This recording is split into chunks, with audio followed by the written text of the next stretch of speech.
سونے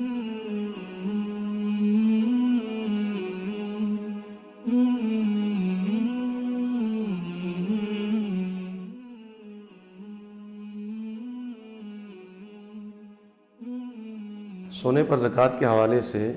دین اسلام میں مختلف اس کے حوالے سے علماء کی آراء ہیں۔ بعض علماء نے اس پر سونے پر زکوٰۃ کو واجب قرار دیا ہے، بعض علماء نے سونے پر زکوٰۃ کو واجب قرار نہیں دیا، اور اس کی بنیادی وجہ یہ ہے کہ کیونکہ دین اسلام میں زکوٰۃ اس چیز پر واجب ہے جس میں اضافہ ہوتا ہے، جیسے تجارت ہے یا کوئی انسان کے پاس روپیہ رکھا ہوا ہے جس کے ذریعے سے وہ کما رہا ہے، یا اس کا جو جانور وغیرہ ہے یا زراعت ہے، چونکہ یہ چیزیں بڑھتی ہیں تو اس وجہ سے ان پر زکوٰۃ واجب ہے۔ اب سونا چونکہ اس کے اپنے استعمال میں ہے اور اس میں کوئی اضافہ نہیں ہوتا، اس کی وجہ سے علماء میں اختلاف ہے کہ یہ اس پر زکوٰۃ ہے یا نہیں، اور وہ اس کے استعمال کی چیز ہے۔ بعض علماء نے جیسا کہ میں نے عرض کیا کہ وہ زکوٰۃ اس پر واجب قرار نہیں دیتے، لیکن احتیاط اسی میں ہے کہ زکوٰۃ دے دی جائے، کیونکہ نبی صلی اللہ علیہ وسلم کا فرمان ہے، صحیح بخاری کی حدیث ہے کہ آپ صلی اللہ علیہ وسلم نے ایک خاتون کے ہاتھ میں سونے کے 2 کنگن دیکھے، تو آپ صلی اللہ علیہ وسلم نے فرمایا کہ کیا تم نے اس کی زکوٰۃ ادا کی ہے؟ تو اس خاتون نے کہا کہ میں نے اس کی زکوٰۃ ادا نہیں کی، تو نبی صلی اللہ علیہ وسلم نے فرمایا کہ سواران من نار، یہ دونوں کنگن جو ہیں وہ جہنم کے ہیں، تو یعنی اس پر زکوٰۃ تمہیں ادا کرنی چاہیے۔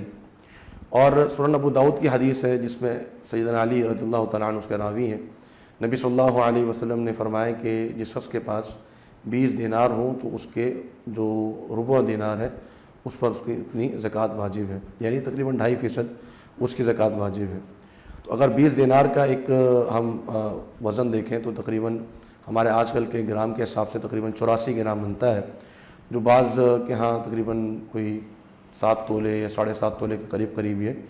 وزن بنتا ہے سونے کا۔ تو اگر اتنا سونا کسی شخص کے پاس موجود ہے، یعنی 7.5 تولے 84 گرام تقریباً اگر کسی کے پاس موجود ہے تو اس پر زکوٰۃ واجب ہے، اس کو زکوٰۃ ادا کرنی چاہیے، اور اگر اس سے کم ہے تو پھر اس کے لیے بہتر ہے کہ وہ زکوٰۃ ادا کر دے، مستحب ہے کہ زکوٰۃ ادا کر دے، اگر نہیں کرنا چاہتا تو باہر اس پر واجب نہیں ہے۔ اب 7.5 سے اوپر یا 84 گرام سے اوپر جتنا بھی سونا ہے اس پر اس نے زکوٰۃ جو ہے وہ ادا کرنی ہے، اور 2.5% کے حساب سے ادا کرنی ہے۔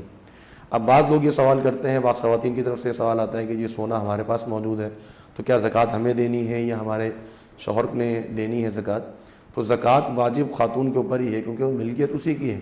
لیکن اگر شوہر اس کی طرف سے زکوٰۃ ادا کر دیتا ہے تو یہ ایک لحاظ سے اس کے ساتھ ایک حسن سلوک ہے۔ بعض یہ سوالات بھی آتے ہیں کہ جی اگر سونا کی زکوٰۃ ادا کرنے کے پیسے موجود نہ ہوں، یعنی سونا موجود ہے لیکن زکوٰۃ ادا کرنے کی مالیت ان کے پاس نہیں ہے، تو اس کے لیے علماء نے یہ ذکر کیا ہے کہ اول تو آپ جب سال پورا ہو جائے تو آپ یا تو سونے کا کچھ حصہ آپ بیچیں اور اس کی زکوٰۃ ادا کریں، اور پھر اگر وہ موجود انسان کے پاس نہیں ہے، یعنی پیسے اس وقت موجود نہیں ہے، تو سونا کا اتنا حصہ نکال دیا جائے جتنے حصے پر زکوٰۃ واجب ہے،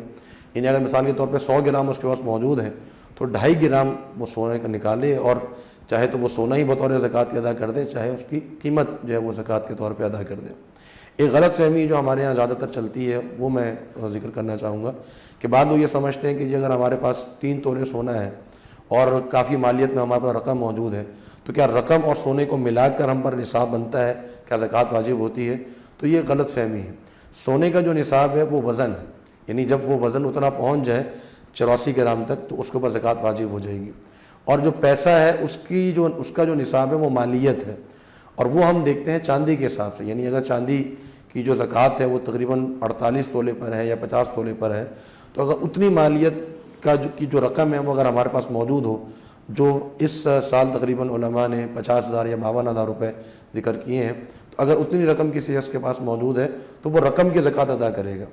لیکن سونے کے ساتھ اس رقم کو نہیں ملائے گا۔ یعنی مثال کے طور پہ اگر کسی شخص کے پاس 3 تولے سونا ہے اور 1.5 لاکھ روپے موجود ہے تو وہ 1.5 لاکھ روپے اور 3 تولے سونا کو ملا کے زکوٰۃ ادا نہیں کرے گا، بلکہ وہ صرف 1.5 لاکھ روپے کی زکوٰۃ ادا کرے گا اور 3 تولے سونے کی زکوٰۃ وہ ادا نہیں کرے گا۔